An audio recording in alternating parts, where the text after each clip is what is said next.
Let us look at the 4.07 Module 4 Challenge Program. Here the skill will be, you can see in the on the upper right portion of the screen will be logical operators. We're going to start with the end in mind. We're going to start with the program and the pseudocode, then we'll work backwards through the grading rubric, the assignment instructions, and the resources needed to put this together. So you see over here on the left, I've run this. I'm going to run it for you, and then we'll take a look at the pseudocode.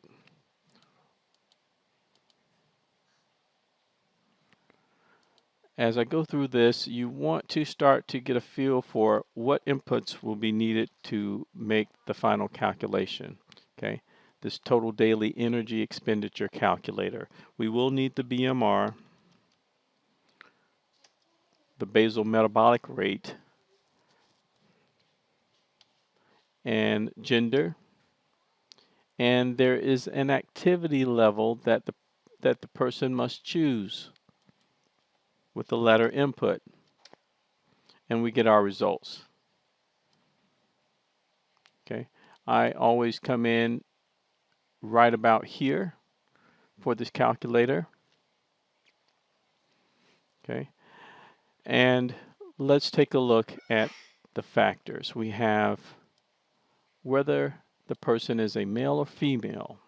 Okay, and notice how I input that and what it kicked out. It matters the person's activity level. Their activity level will undergo a conversion to a number value. Okay, and all of that is used, all three of these are used in the calculation of the total daily energy expenditure. Okay, now one thing that I want to note, please note this, super important. This activity level was converted to a 2.1 for me, 2 1/10. This is based on the gender and the person's chosen activity level. Okay, one more time. This chosen activity level in combination with the person's gender will determine their activity factor. So we have a compound factor needed to come up with the activity factor. Super important. Okay, let's go to the pseudocode. Import scanner. We set up input for name, basal metabolic rate, and gender. Think about which of these inputs needs to account for uppercase, lowercase. Okay, and we're going. Those skills were they were gone over in 4.06. How to account for that. We're going to set up input for the activity level choice. Okay. And we're going to do that. So we need to take in inputs we're going to ask for the person's activity level. You see that in the runtime. Something that is hidden, my clue to you is you're going to need to declare an activity factor variable. Okay. This activity factor will need to start with a variable. Are you going to declare it? Are you going to initialize it and set it to 0 immediately? That depends on how you set up your program. Okay, maybe not. I've seen it both ways. I've seen the initialization come before the conditional statement. I've seen it come after the conditional statement. Okay, so next is the conditional statement. To determine the activity factor, you're going to consider two inputs. You're going to consider what the person chose as an activity level choice. This right here, this over on the left, A, B, C, D, or F, and you're going to determine if they're male or female. A compound factor is needed here, and that's what this section is all about. We're going to introduce those compound factors and how to set that up. So then we need a final calculation and print the results. As we go through this module, you will see, let's take a look at the rubric. Lots of stuff here that you normally see. Input, prompting input, present the user with a menu. You saw that in runtime. Uppercase or lowercase is accepted. Right, something you've already learned. Notify the user if they've incorrectly put in a menu choice. A logical operator is correctly applied.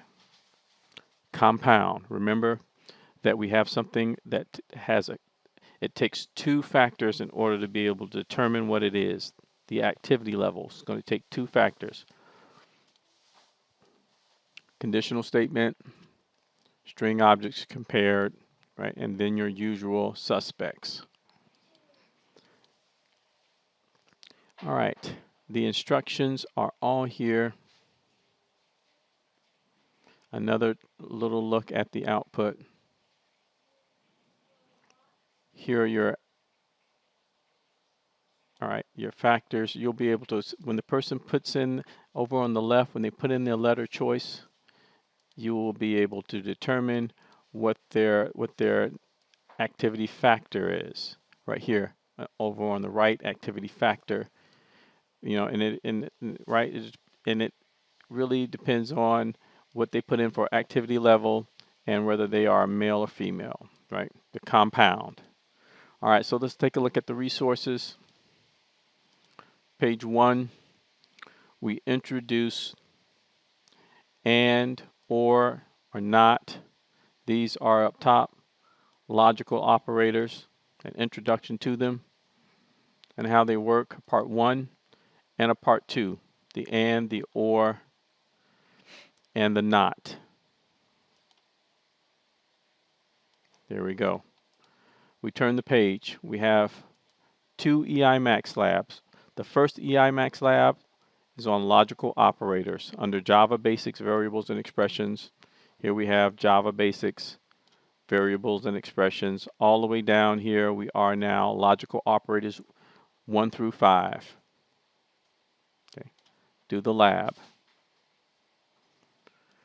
We come back. We turn the page, part 2. We're going to practice. Okay. The EI Max lab here takes logical operators, in isolation and shows you and teaches you all about them.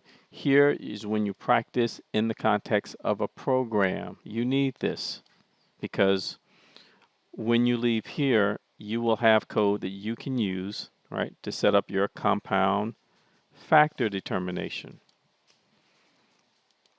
Part 3 is one more lab, but it is in preparation for exams where you will see and have to evaluate logical expressions. So you come back over to EI Max and you take this test on logical operators and to see where you are and to fill in any gaps.